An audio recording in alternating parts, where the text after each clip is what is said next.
حضرت انس رضی اللہ تعالی عنہ فرماتے ہیں کہ رسول اللہ صلی اللہ علیہ وسلم نے فرمایا کہ انسانوں میں سے بعض لوگ اللہ والے ہیں۔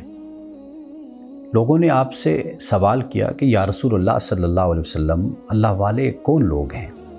آپ نے فرمایا کہ اہل القرآن، قرآن والے اللہ والے ہیں اور یہ مخصوص بندے ہیں۔ رسول اللہ صلی اللہ علیہ وسلم نے لوگوں میں سے بعض لوگوں کو فرمایا کہ وہ اللہ والے ہیں، اور اللہ والوں کی جو علامت اور نشانی بتائی وہ بتایا کہ یہ اہل القرآن ہیں، قرآن والے ہیں۔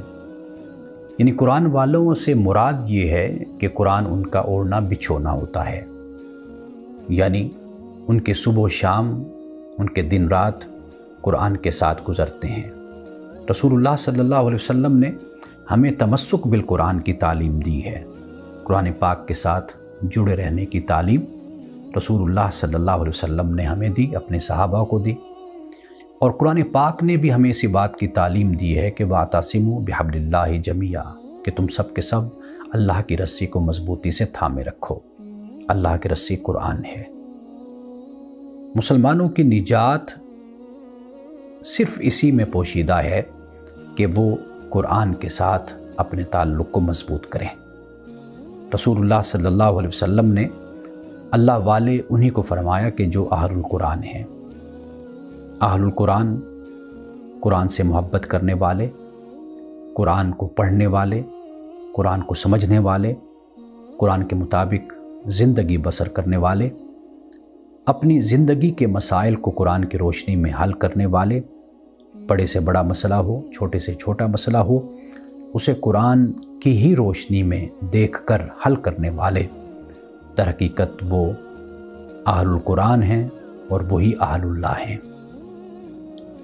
اگر ہم یہ چاہتے ہیں کہ ہم بھی اللہ کے بندوں میں شمار ہو جائیں اور ہم بھی اللہ والے ہوں اور اللہ کے مخصوص بندوں میں شامل ہوں، تو پھر ہمیں چاہیے کہ ہم قرآن پاک سے محبت کریں، قرآن پاک کو پڑھیں اور قرآن پاک کو سمجھیں۔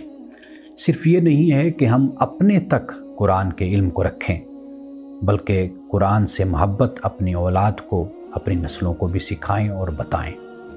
اس لیے کہ رسول اللہ صلی اللہ علیہ وسلم جن بندوں کو اللہ والا فرما رہے ہیں، در حقیقت یہ وہی بندے ہیں کہ جو اللہ کے محبوب بھی ہیں۔